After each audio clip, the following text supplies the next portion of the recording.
معاشرے میں جو ہم عبادت کرتے ہیں، کیا اس کا ثواب ہم اپنے والدین یا اپنے شوہر یا جو ہماری اولاد میں سے کوئی اس دنیا سے گیا ہو اس کو بخش سکتے ہیں؟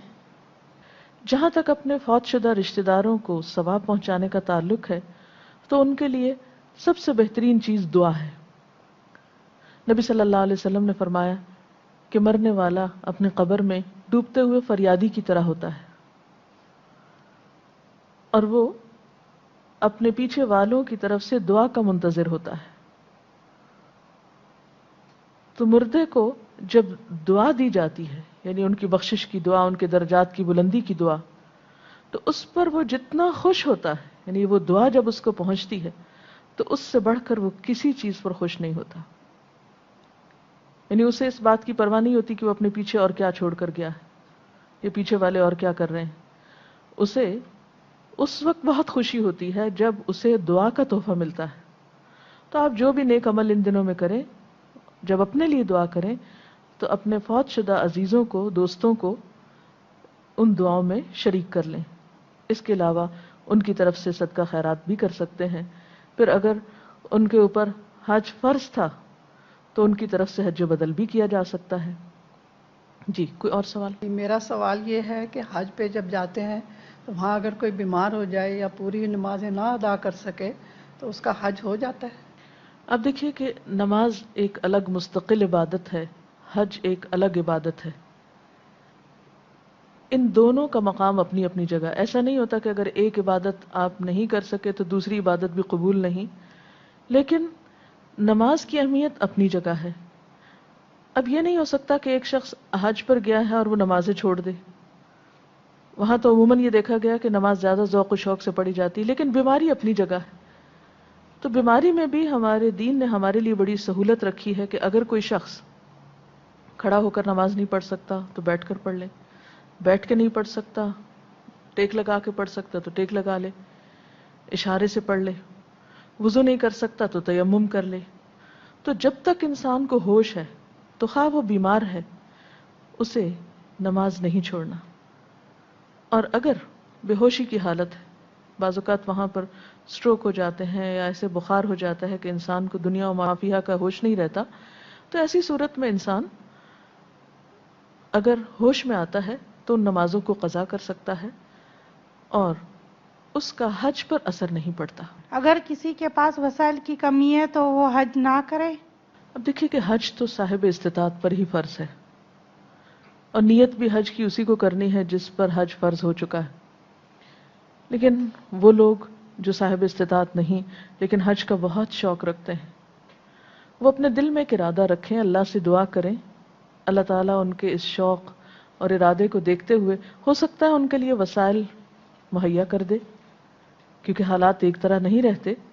اگر آج انسان کے پاس ہے تو ممکن ہے کہ کل نہ ہو، اور یہ بھی ہو سکتا ہے کہ آج نہیں ہے تو کل اللہ تعالیٰ اپنا فضل عام کر دے اور انسان کا شوق پورا ہو جائے۔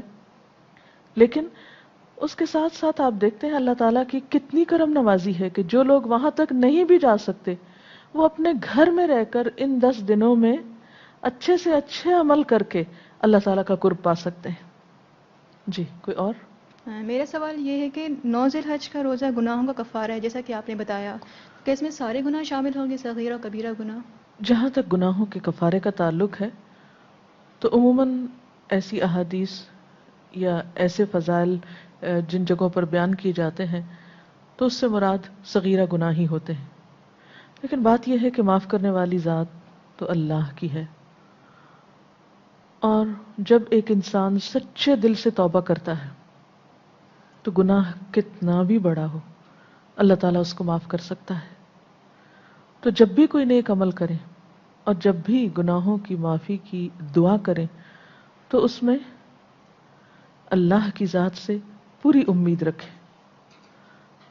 اللہ تعالیٰ مالک کائنات ہے، اس کے خزانوں میں کسی چیز کی کمی نہیں ہے، اس لیے کثرت سے استغفار کرتے رہیں۔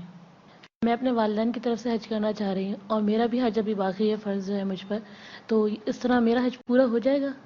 ہر انسان پر الگ الگ حج فرض ہے۔ اب اگر آپ اپنے والدین کے لیے حج بدل کرنا چاہتے ہیں تو اس سے پہلے آپ کا اپنا حج الگ طور پر ہونا چاہیے. یعنی ایک سفر میں آپ 2 حج نہیں کر سکتے.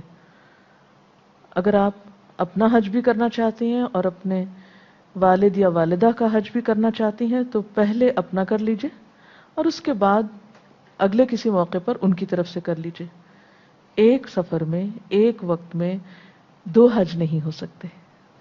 میرا سوال یہ ہے کہ حج پر جانے والوں پر عرفات میں اللہ تعالیٰ کی رحمت عام ہوتی ہے، تو کیا دوسرے لوگوں پر جو حج نہ کر سکیں ان پر بھی اللہ تعالیٰ کی رحمت عام ہوتی ہے؟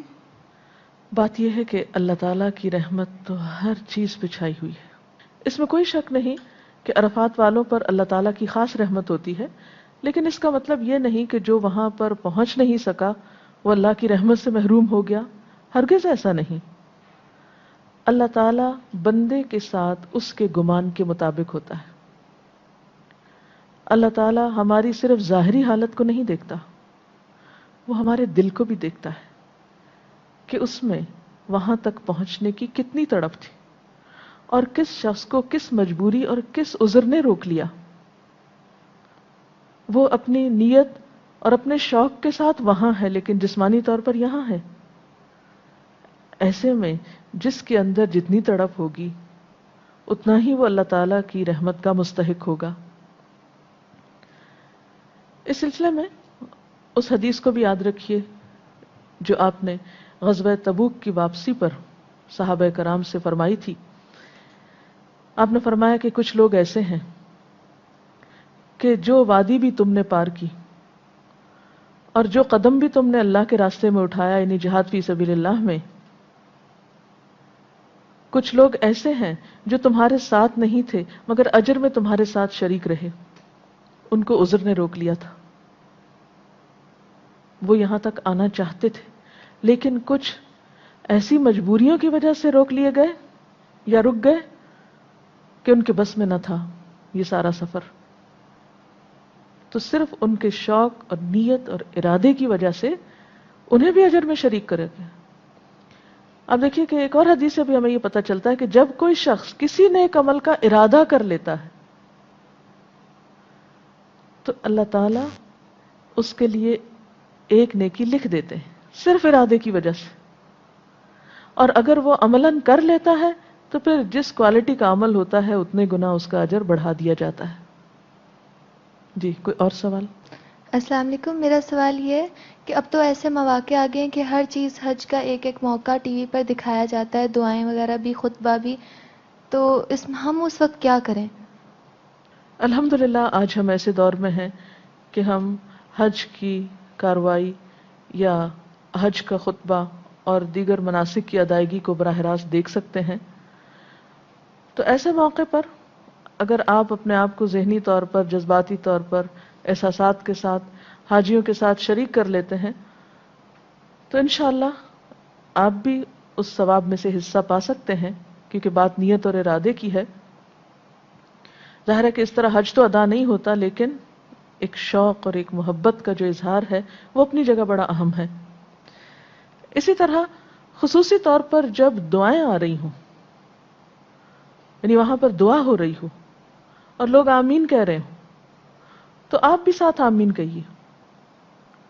ہو سکتا ہے کہ اس آمین کے ذریعے آپ کو اس دعا کی قبولیت میں حصہ مل جائے اور آپ کو بھی اللہ تعالیٰ وہ رحمتیں اور برکتیں عطا فرمائے جو حاجیوں کو اس دعا کی وجہ سے ملنے والی ہیں. تو نیکی کے ایسے مواقع کو ضائع نہ کیجیے اور ایسا نہ ہو کہ خطبہ آ رہا ہو اور ہم اپنی گپ شپ میں لگے ہوئے ہوں یا مناسک دکھائے جا رہے ہیں اور ہم کچھ اور کر رہے ہوں. نہیں، اگر تو آپ دیکھنا چاہتے ہیں تو پھر سنجیدگی سے دیکھیے اور قلبی اور روحانی طور پر ان کے ساتھ شریک رہیے.